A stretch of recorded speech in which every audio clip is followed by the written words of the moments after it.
नमस्कार। आप सभी का बायजूस आईएएस हिंदी में बहुत स्वागत है। स्टूडेंट्स, मैं आशा करता हूं आप सभी स्वस्थ होंगे। आज की इस क्लास में हम 26 जून 2021 के दैनिक क्विज के प्रश्नों को देखेंगे। आप भी मेरे साथ जवाब देने की कोशिश कीजिएगा और अंत में अपना स्कोर शेयर करना बिल्कुल भी मत भूलें। पहला प्रश्न है, निम्नलिखित में से कौन से देश फाइनेंशियल एक्शन टास्क फोर्स की ब्लैक लिस्ट में हैं? पहला ईरान, उत्तर कोरिया, इसके बाद सोमालिया, फिर सीरिया, उसके बाद यमन। विकल्प है केवल 1 और 2, केवल 1, 2, 3 और 4, केवल 2, 3 और 5, केवल 2, 3, 4 और 5। इसका सही जवाब है स्टूडेंट्स, इसमें ईरान और उत्तर कोरिया ये दोनों अभी वर्तमान समय में ब्लैक लिस्ट के अंदर में हैं। अगर हम बात करें इसमें से यमन वगैरह की, तो यहाँ पर कई सारे आतंकवादी समूह हैं जिनको वॉच लिस्ट में रखा गया है और एक तरीके से निगरानी सूची के अंदर में इनको रखा गया है। आइए जरा देखते हैं इससे संबंधित समाचार को। दरअसल स्टूडेंट्स, समाचार है Pakistan to remain on FATF grey list. FATF की खूब चर्चा हुई है।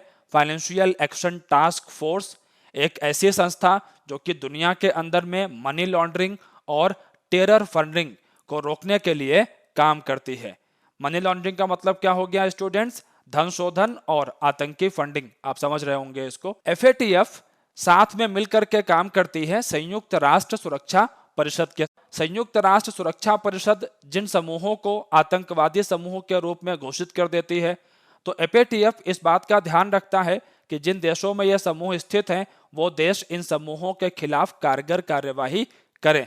जैसे कि पाकिस्तान स्थित लश्कर-ए-तैयबा, जैश-ए-मोहम्मद, अल-कायदा, तालिबान वगैरह। पाकिस्तान के सरकार को कहा गया था कि आप इनके खिलाफ में कार्यवाही करें, लेकिन FATF की जो हालिया बैठक हुई थी उसमें उन्होंने इस बात को पाया कि यहाँ पर उचित कार्यवाही नहीं की गई है। तो पाकिस्तान पहले से ही ग्रे लिस्ट में है FATF की, तो अभी भी ये ग्रे लिस्ट में ही रहेगा। आप यहाँ पर एक सूची और देख सकते हैं कि ऐसे देश जिन्होंने धन शोधन या आतंकी फंडिंग को रोकने के लिए सही कार्यवाहियां नहीं की हैं, उनकी एक सूची आप यहाँ देख सकते हैं। यहाँ पर पाकिस्तान को आप देख सकते हैं, यहाँ सीरिया भी दिख रहा है आपको, यमन भी आपको यहाँ पर दिखाई पड़ रहा है। जो देश ग्रे लिस्ट के अंदर में डाल दिया गया, तो उस देश को अंतरराष्ट्रीय स्तर से अगर वित्त की आवश्यकता है अपनी विकास परियोजनाओं के लिए, अन्य आवश्यकताओं के लिए, तो धन की आवश्यकता को पूर्ण करने में ऐसे देशों को कठिनाई का सामना करना पड़ता है। क्योंकि जो वित्त पोषण करने वाली संस्थाएं होती हैं, मुख्य रूप से हम लोग IMF की बात कर लेते हैं, वर्ल्ड बैंक की बात कर लेते हैं, तो उनको ये लग रहा होता है कि हम तो पैसा आपको देंगे विकासात्मक गतिविधियों के लिए या अन्य उद्देश्यों के लिए, लेकिन आपके यहाँ का धन चला जाएगा आतंकी फंडिंग के अंदर में, तो हम आपको धन कम देंगे या नहीं देंगे। हालांकि ग्रे लिस्ट के अंदर में कठोर प्रतिबंध जो होते हैं वो कम होते हैं, लेकिन अगर किसी देश को ब्लैक लिस्ट के अंदर में डाल दिया जाए तो फिर तो उसे जो वित्त जगत है अंतरराष्ट्रीय स्तर पर, उससे पूरी तरीके से अलग थलग ही कर दिया जाता है। ग्रे लिस्ट में कठिनाइयां कम होती हैं देशों के सामने, वित्तीय संदर्भ में ब्लैक लिस्ट में वो कठिनाइयां और बढ़ जाती हैं। जरा FATF के बारे में देख लेते हैं कुछ बातें। दरअसल ये विचार G7 देशों का था। 1989 में मनी लॉन्ड्रिंग और टेरर फंडिंग आदि को रोकने के लिए इस संस्था की संकल्पना को सामने लाया गया था। एक प्रकार का अंतर सरकारी संगठन है और ये जो है पेरिस, फ्रांस के अंदर में स्थित है। अगला प्रश्न है, अतिरिक्त न्यायाधीशों के संदर्भ में निम्नलिखित कथनों पर विचार कीजिए। पहला, राज्यपाल विधिवत अर्हता प्राप्त व्यक्तियों को 2 वर्ष से अनधिक की अवधि के लिए उच्च न्यायालय के अतिरिक्त न्यायाधीश के रूप में नियुक्त कर सकते हैं। दूसरा है, अतिरिक्त न्यायाधीश 65 वर्ष की आयु प्राप्त करने के बाद पद धारण नहीं कर सकते हैं। उपर्युक्त कथनों में से कौन सा या से सही है या है? तो मैं आप लोगों को यहाँ पर बताना चाहूंगा, ये दोनों ही कथन यहाँ पर गलत हैं और इसका सही जवाब है डी। संबंधित समाचार क्या है स्टूडेंट्स? श्री सत्येन वैद्य अपॉइंटेड एज एडिशनल जज of the Himachal Pradesh high court. पहले वाले विकल्प को अगर आप लोग देखें तो यहाँ पर बोला गया है कि राज्यपाल ऐसे जजों को नियुक्त करेंगे। तो पहली गलती तो यहाँ पर यही है क्योंकि ऐसे जजों की जो नियुक्ति है वो राष्ट्रपति के द्वारा की जाती है। दूसरे कथन को हम लोग देखते हैं तो यहाँ पर साफ साफ दिखाई पड़ रहा है कि निश्चित रूप से यहीं पर कुछ ट्विस्ट होगा और यहाँ पर 65 ईयर्स नहीं होगा स्टूडेंट्स, 62 ईयर्स होगा। और अतिरिक्त न्यायाधीशों की अगर हम बात करें तो इस संबंध में हमारे संविधान में अनुच्छेद है 224। इसके अंतर्गत प्रावधान किए गए हैं कि अगर किसी हाई कोर्ट के अंदर में कुछ ऐसे जज हैं जो अपना कार्य करने में कुछ समय के लिए सक्षम नहीं है या केसेस कुछ ज्यादा हो गए हैं तो एक टेम्पररी प्रोविजन है अतिरिक्त न्यायाधीशों का, इसके माध्यम से कार्य प्रणाली को रुकने से बचाया जा सकता है। अगला प्रश्न है स्टूडेंट्स, प्रतिपूरक वनीकरण निधि के संबंध में निम्नलिखित कथनों पर विचार कीजिए। पहला है, राष्ट्रीय प्रतिपूरक वनीकरण निधि की स्थापना भारत के लोक लेखा के अंतर्गत की जाती है। दूसरा है, नियमों के मुताबिक प्रतिपूरक वनीकरण निधि का 90% राज्यों को देना होता है जबकि 10% केंद्र को अपने पास रखना होता है। उपर्युक्त कथनों में से कौन सा या से सही है या है?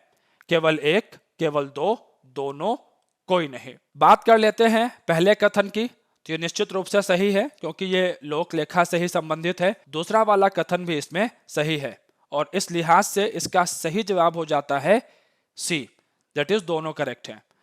अब जरा इससे संबंधित समाचार को देख लेते हैं।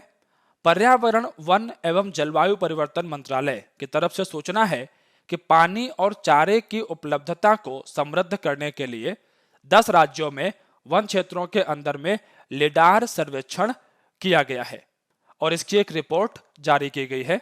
यहां पर सबसे पहले आप लिडार को देख लीजिए। लिडार का फुल फॉर्म होता है लाइट डिटेक्शन एंड रेंजिंग। ये एक प्रकार की रिमोट सेंसिंग तकनीक होती है जो कि जमीन की सतह का सर्वेक्षण करती है। इसी का प्रयोग करके पानी और चारे की उपलब्धता के बारे में जानकारियों को एकत्र किया गया है और मंत्रालय का यह कहना है कि जब ये जानकारियां हमारे पास होंगी तो कैंपा फंड का हम अच्छे तरीके से उपयोग कर पाएंगे। प्रतिपूरक वन रोपण कोष का मतलब होता है कंपनसेटरी अफॉरेस्टेशन फंड। इससे संबंधित अधिनियम को 2016 में केंद्र के द्वारा लाया गया था और बाद में संबंधित नियमों को 2018 में अधिसूचित किया गया था। प्रतिपूरक वन रोपण स्टूडेंट्स होता क्या है, पहले आप इस चीज को समझिए। जब वन भूमि को खनन या उद्योग जैसे गैर वन उद्देश्यों के लिए प्रयोग किया जाता है तो उपयोगकर्ता जो एजेंसी होती है वो गैर वन भूमि के बराबर क्षेत्र में वन रोपण के लिए भुगतान करती है, या जब ऐसी भूमि उपलब्ध नहीं होती है तो अवक्रमित वन भूमि क्षेत्र के दुगुने क्षेत्र का भुगतान करती है। अवक्रमित वन भूमि का मतलब जिसका प्रयोग किया गया है ऐसी एजेंसीज के द्वारा। तो अब यहाँ पर एक फंड क्रिएट होता था, यहीं पर रोल आता है CAF अधिनियम का। इस अधिनियम को प्रतिपूरक वन रोपण के लिए एकत्रित धन का प्रबंधन करने के लिए अधिनियमित किया गया था, जो उस समय तक एक संस्था काम कर रही थी यहाँ पर, तदर्थ रूप से प्रतिपूरक वनीकरण निधि प्रबंधन और योजना प्राधिकरण, जिसे कैंपा कह दिया जाता है। तो अब वो कार्य CAF अधिनियम के माध्यम से किया जाएगा। अब इन नियमों के मुताबिक CAF में इस फंड में जो पैसा आता है उसका 90% राज्यों को देना होता है और 10% केंद्र अपने पास रखता है। और कहां पर रखेगा? पब्लिक अकाउंट के अंदर में रखेगा, जिसकी अभी हमने चर्चा की है। अब इस धन का उपयोग जल ग्रहण क्षेत्रों के उपचार, प्राकृतिक उत्पादन, वन प्रबंधन और इससे जुड़ी हुई अन्य गतिविधियों में किया जा सकता है। अगला प्रश्न है स्टूडेंट्स, हाल ही में चर्चा में रहा पिनाका निम्नलिखित में से क्या है? भारतीय वायुसेना के लिए हवाई पूर्व चेतावनी और नियंत्रण प्रणाली, रक्षा अनुसंधान एवं विकास संगठन द्वारा विकसित मानव रहित टैंक, रक्षा अनुसंधान एवं विकास संगठन तथा भारतीय विज्ञान संस्थान बेंगलुरु द्वारा विकसित नया विस्फोटक डिटेक्शन डिवाइस, रॉकेट सिस्टम जो 45 किलोमीटर तक की दूरी पर लक्ष्य को नष्ट कर सकता है। सही जवाब है इसका डी। दरअसल स्टूडेंट्स, इससे संबंधित समाचार को देखते हैं तो पूरा कॉन्टेक्स्ट आपको समझ में आ जाएगा। ऐसा है, DRDO ने पिनाका रॉकेट को टेस्ट फायर किया है चांदीपुर, ओडिशा के क्षेत्र से। इसी वजह से यह प्रश्न आपके सामने रखा गया है। अब आप लोग यहाँ पर ध्यान रखिएगा, पिनाका जो है ये भारतीय थल सेना के लिए मुख्य रूप से इसको डिजाइन करने का कार्यक्रम शुरू किया गया था 1986 से। कारगिल युद्ध के अंदर में इस हथियार ने अपनी उपयोगिता को साबित भी किया, जहां पर पहाड़ी क्षेत्रों के अंदर जो घुसपैठिए और पाकिस्तानी सैनिक बैठे हुए थे उनको टारगेट किया गया इसके माध्यम से। आप यहां पर देख सकते हैं कि इसको बड़ी आसानी से एक स्थान से दूसरे स्थान तक ले जाया जा सकता है। यहाँ पर ये ट्रक देख रहे हैं और जो नीचे का सिस्टम है इसको हम लोग कहते हैं MBRL। MBRL का मतलब होता है मल्टी बैरल रॉकेट लॉन्चर, जिसके अंदर में पिनाका होता है और वहां से इसको फायर कर दिया जाता है टारगेट की तरफ। स्टूडेंट्स, अभी हम लोग रूस के बने हुए BM-21 ग्रेड रॉकेट्स वगैरह का प्रयोग करते रहे हैं और पिनाका को और उन्नत बना करके इन BM-21 को रिप्लेस करने की योजना पर हम लोग काम कर रहे हैं। और इसको डेवलप करने में DRDO की एक लैब है ARDE पुणे, इसका विशेष योगदान रहा है।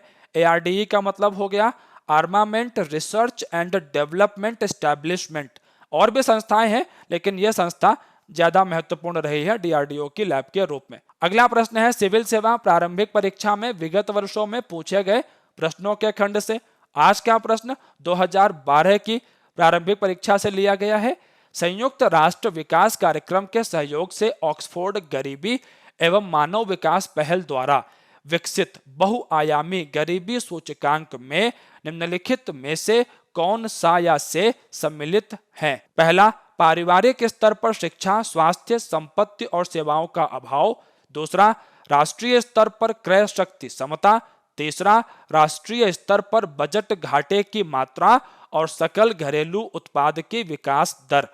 सही उत्तर का चयन करना है। विकल्प है आपके सामने केवल 1, केवल 2 और 3, केवल 1 और 3, 1, 2 और 3। दरअसल स्टूडेंट्स, थोड़ा सा भी अगर यहाँ पर हम कॉमन सेंस का प्रयोग करें तो समझ में आ ही रहा है कि पहला वाला ही केवल यहाँ पर सही होगा, दूसरा और तीसरा तो सही नहीं हो रहे हैं और सही जवाब भी यहाँ पर इसी से है।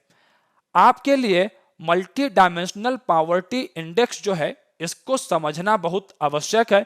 भले ये प्रश्न 2012 का है लेकिन इससे संबंधित रिपोर्ट समय समय पर आती रहती हैं और वो रिपोर्ट्स हमारे लिए बहुत काम की हो सकती हैं। एक बात आप अच्छे से पहले ये दिमाग में रखें कि इसे UNDP और ऑक्सफोर्ड गरीबी एवं मानव विकास पहल के द्वारा मिल करके विकसित किया गया है। जो इंडिकेटर है यहाँ पर हेल्थ के सेगमेंट में, एजुकेशन में और लिविंग स्टैंडर्ड के अंदर में, आप देख सकते हैं लिविंग स्टैंडर्ड के अंदर में टोटल 6 इंडिकेटर हैं और इन दोनों को मिला करके यहाँ पर 4 इंडिकेटर हैं, तो टोटल 10 इंडिकेटर हमारे सामने आ जाते हैं। 2010 में इसको लाया गया था इस पूरे इंडेक्स को। 2020 में जो रैंक आई थी हिंदुस्तान की वो थी 62 107 देशों में से। एक और खास बात है कि जो मल्टी डायमेंशनल पॉवर्टी इंडेक्स है सतत विकास लक्ष्यों से भी ये संबंधित है। दूसरा बिंदु यहाँ पर ध्यान रखने लायक है कि भारत के अंदर में डेटा का कलेक्शन किस तरीके से करते हैं ये लोग। तो हमारे यहाँ पर राष्ट्रीय परिवार स्वास्थ्य सर्वेक्षण का जो डेटा है उसका एक हद तक प्रयोग करते हैं। आज का प्रमुख तथ्य लिया गया है ल्हासा निंगची बुलेट ट्रेन के संबंध में। ये प्रोजेक्ट है चीन का। चीन रणनीतिक रूप से बहुत महत्वपूर्ण रेलवे लाइन का निर्माण कर रहा है जो कि भारत में स्थित अरुणाचल प्रदेश के करीब से गुजरती है और ये रेलवे लाइन ल्हासा जो कि तिब्बत के अंदर में स्थित है यहाँ से चीन के सिचुआन प्रांत तक जाएगी। इसका एक खंड जो कि चेंगदू और यान के बीच का है इसे पहले ही पूरा किया जा चुका है। इसका एक और खंड है ल्हासा से निंगची जिसके बारे में हम लोग बात करने जा रहे हैं, इसे हाल ही में पूरा किया गया है। यह हमारे लिए इसलिए महत्वपूर्ण हो जाता है क्योंकि यह अरुणाचल प्रदेश के पास में ही स्थित है और चीन लगातार अरुणाचल प्रदेश को लेकर के विवाद पैदा करता रहता है। यहीं पर नीचे के पास में एक छोटा सा क्षेत्र है मेडोंग काउंटी जो कि काफी करीब है हमारे अरुणाचल वाले क्षेत्र के पास में। कुछ समय पहले ही चीन ने एक हाईवे का भी निर्माण किया है ब्रह्मपुत्र नदी के घाटी क्षेत्र के करीब में एकदम। यहाँ पर हमारे सामने विषय ये आ जाता है कि अरुणाचल प्रदेश के निकट में चीन जैसे जैसे अपनी आधारभूत संरचना को आगे बढ़ाएगा उसका प्रयोग निश्चित रूप से युद्ध काल में और अन्य क्षेत्रों में उसको मिलेगा ही मिलेगा। अब ये भारत के ऊपर एक प्रकार का दबाव पैदा करता है कि हम भी जो बॉर्डर के हमारे एरियाज हैं वहां पर अपने इंफ्रास्ट्रक्चर को, अपनी कनेक्टिविटी को और मजबूत करें। और निश्चित रूप से पिछले कुछ वर्षों में भारत ने इसमें महत्वपूर्ण प्रगति प्राप्त भी की है। अगर हम चीन के विचारों को देखें तो चीन लगातार यही कहता है कि इस रेलवे लाइन के बन जाने से आपूर्ति प्रणाली बेहतर हो जाएगी, ल्हासा के अंदर में चीन की जो टेक्नोलॉजी है उसे आसानी से पहुंचाया जा सकेगा, यहाँ पर जिन वस्तुओं का उत्पादन होता है उन्हें मुख्य बाजार तक लाया जा सकेगा।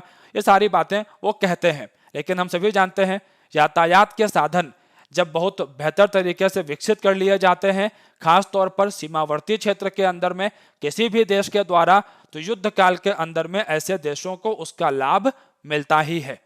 ये जो पूरी की पूरी रेलवे लाइन है 2030 तक पूर्ण करने का इसका लक्ष्य है चीन का। इस संदर्भ में आप यहां पर देख सकते हैं निंगची से लेकर के यान का जो खंड है ये अभी अपूर्ण है, इस पर काम चल रहा है। इसके पूरा होते ही ये पूरा रेलवे ट्रैक बन करके तैयार हो जाएगा। स्टूडेंट्स, मैं आशा करता हूं आज का वीडियो आप लोगों को पसंद आया होगा और इस वीडियो को अपने फ्रेंड्स के साथ शेयर करना बिल्कुल भी मत भूलिए। चैनल को सब्सक्राइब कर लेंगे तो सारे नोटिफिकेशंस आपको समय से प्राप्त होते रहेंगे। वन लाइनर नोट्स वगैरह बनाते रहिए, अच्छे से प्रैक्टिस करते रहिए। अपना बहुत ख्याल रखिए। मेरी आप लोगों से मुलाकात होगी अगली क्लास में। इस वीडियो को देखने के लिए आप सभी का बहुत शुक्रिया।